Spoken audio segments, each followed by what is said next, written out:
अस्सलामुअलैकुम वरहमतुल्लाहि वबरकातुहू। औज़ुबिल्लाहिमिनश्शैतानिर्रजीम बिस्मिल्लाहिर्रहमानिर्रहीम। प्यारे बच्चों, आज हमें पढ़ना है बुज़हामा की तारीख़ी अहमियत का तीसरा हिस्सा, पेज नंबर 92। पहले दौर में लोग मुर्दों का क्या करते थे इसका पता नहीं चलता। वो शायद मुर्दों को जलाते थे, लेकिन दूसरे दौर में ऐसी खबरें मिली हैं जो ज़ाहिर करती है कि मुर्दों को घरों के आंगनों में दफन किया जाता था। कब्रों में से जो हड्डियों के ढांचे पिंजर मिले हैं, इनमें से 4 सजदे की सूरत में दफन किए गए हैं। बैज़ कब्रें ऐसी भी हैं जिनमें से जानवरों के पिंजर मिले हैं। हड्डियों के ये ढांचे कुत्ते, भेड़िए और जंगली बकरी के हैं। लगता है कि या तो लोग इन्हें पालते थे और इनके मरने या उनकी बलि चढ़ाने के बाद उन्हें दफनाते थे, या फिर इन्हें बाकायदा इन्हीं गड्ढों में रखते थे ताकि ये भी सर्दी और बर्फ बारा से बच जाए। इसके बाद बुरज़हामा का तीसरा दौर शुरू होता है। इस दौर में लोगों का रहन सहन कदरे बेहतर था। वो पत्थर या ईंट से बने छोटे घरों में रहते थे। यादगार के तौर पर पत्थर नस्ब करते थे। इस दौर के बर्तन मुकाबलतन खुशनुमा हैं। चाक पर बनाए गए इन बर्तनों की सतह हमवार होती थी। बुरज़हामा के कदीम बाशिंदे संग तराशी के फन में भी कुछ महारत रखते थे। इसका अंदाज़ा उस पत्थर से होता है जो वहाँ तालाब में लगा हुआ है। इस पत्थर की दोनों सतहें हमवार हैं। एक सतह पर हिरन के शिकार का मंजर कुंदा किया हुआ है। पत्थरों के अलावा इस दौर के दांत के चंद औजार भी दरियाफ्त हुए हैं। पत्थरों और हड्डियों के आलात गड्ढों में गुजर बसर करना इंसानों के साथ साथ जानवरों को भी दफनाने का रिवाज इस कबल तारीखी तहजीब की इनफरादियत है। ये तहजीब शुमाली चीन, वस्त एशिया, रूस, अफगानिस्तान और ईरान में दरियाफ्त होने वाली ऐसी ही कदीम तहजीबों से मुशाबहत रखती है। बुरज़हामा के कदीम आसार में से बैज़ इस वक्त कलकत्ता के कौमी अजायब घर म्यूज़ियम में रखे गए हैं। इन आसार के ज़रिए से कश्मीर की कदीम तरीन तहजीबी ज़िंदगी, लोगों के रहन सहन और दूसरे हालात का इल्म होता है। प्यारे बच्चों, ये जो बुरज़हामा है, इस जगह पर जो आसार मतलब निशानात, नकुश, आसार मतलब ये जो आसार मिले हैं, उनसे पता चलता है कि यहाँ के लोग कैसे ज़िंदगी गुजारते थे, वो किस तरह के घरों में रहते थे, इनके घरेलू इस्तेमाल की चीज़ें कैसी थी। बुरज़हामा के बाशिंदे शुरू में गड्ढे नुमा घरों में ज़िंदगी बसर करते थे। यहाँ जो गड्ढे दरियाफ्त हुए हैं वो 3 से 4 मीटर गहरे और 4 से 5 मीटर चौड़े हैं। इन गड्ढों को नोकीले पत्थरों से खोदा गया है। बैज़ गड्ढों में दीवार के साथ जीने बने हुए हैं जिनके जरिए से लोग इनमें उतर जाते थे।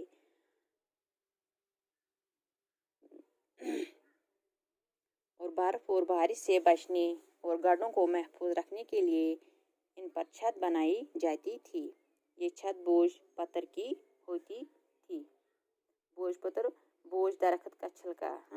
कदीम पुराने ज़माने में इसे कागज़ के बजाय इस्तेमाल करते थे।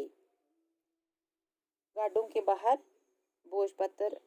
जले बोझ पत्थर से इसके इस्तेमाल का पता चलता है कि गड्ढों में राख और कोयला दरियाफ्त हुआ है। इन गड्ढों में जो इस बात का इशारा है कि इनमें लोग रहते थे। इन गड्ढों में लोग रहते थे और वो वहाँ चूल्हा भी जलाते थे। ऐसे निशानात भी मतलब मिले हैं जिनसे ये पता चलता है कि गर्मियों में ये लोग गड्ढे से बाहर भी चूल्हा जलाते थे और सर्दियों में गड्ढे के अंदर।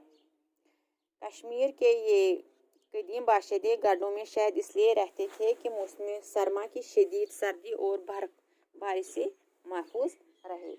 ابتدائی دور میں یہ لوگ مٹی کے برتنوں کا استعمال کرتے تھے۔ جو برتن دریافت ہیں وہ بے ڈگ ہیں اور ان سیاہ مائل رنگ کے ان برتنوں کی باہری سطح پر گھاس کی بنی چٹائیوں کے نشانات ہیں۔ اور ابتدائی دور کے یہ باشندے مچھلیوں کا شکار بھی کرتے تھے۔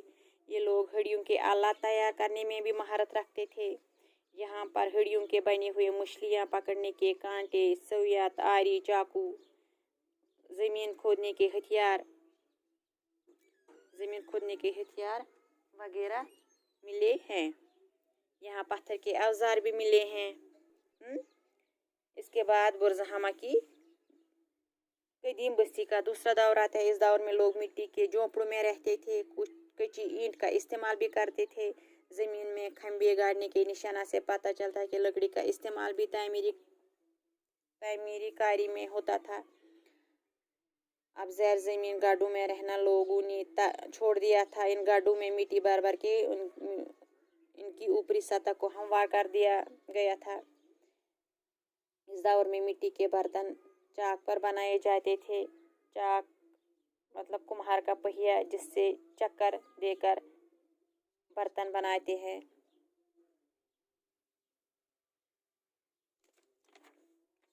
پہلے دور میں لوگ مردوں کو کیا کرتے تھے اس کا پتہ نہیں چلتا۔ وہ شاید مردوں کو جلاتے تھے، لیکن دوسرے دور میں ایسی قبریں ملی ہیں جو ظاہر کرتی ہیں کہ مردوں کو گھروں کے آنگنوں میں دفن کیا جاتا تھا۔ قبروں میں سے جو ہڑیوں کے ڈھانچے پنجر ملے ہیں، ان میں سے 4 سجدے کی صورت میں دفن کیے گئے ہیں۔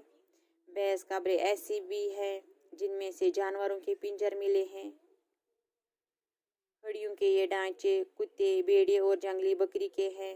لگتا ہے کہ یا تو لوگ انہیں پالتے تھے اور ان کے مرنے یا ان کی قربانی کے بعد انہیں دفناتے تھے، یا پھر انہیں باقاعدہ انہی گڑھوں میں رکھتے تھے تاکہ یہ سردی اور برف باری سے بچ جائے۔ اس کے بعد برزہامہ کا تیسرا دور شروع ہوتا ہے۔ اس دور میں لوگوں کا رہن سہن پہلے سے بہتر تھا۔ وہ پتھر یا اینٹ سے بنے چھوٹے گھروں میں رہتے تھے۔ اس دور کے برتن مقابلتاً خوشنما ہیں۔ چاک پر بنائے گئے برتنوں کی سطح ہموار ہوتی تھی۔ برزہامہ کے باشندے وہ سنگ تراشی کے فن میں بھی مہارت رکھتے تھے، جس کا اندازہ اس پتھر سے ہوتا ہے جو وہاں تالاب میں لگا ہوا ہے۔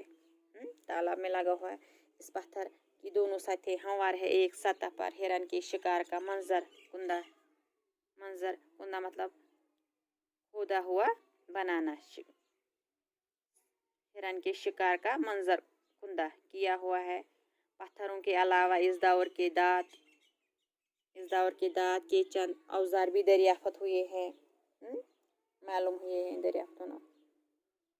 ہونا ہے۔ اور برزہامہ کے قدیم یہ جو نشانات برزہامہ کے قدیم آثار میں سے بعض اس وقت کلکتہ کے قومی عجائب گھر نیشنل میوزیم میں رکھے گئے ہیں۔ ان آثار نشانات کے ذریعے سے کشمیری قدیم ترین تہذیبی زندگی، لوگوں کے رہن سہن اور دوسرے حالات کا علم ہوتا ہے۔ باقی شکریہ۔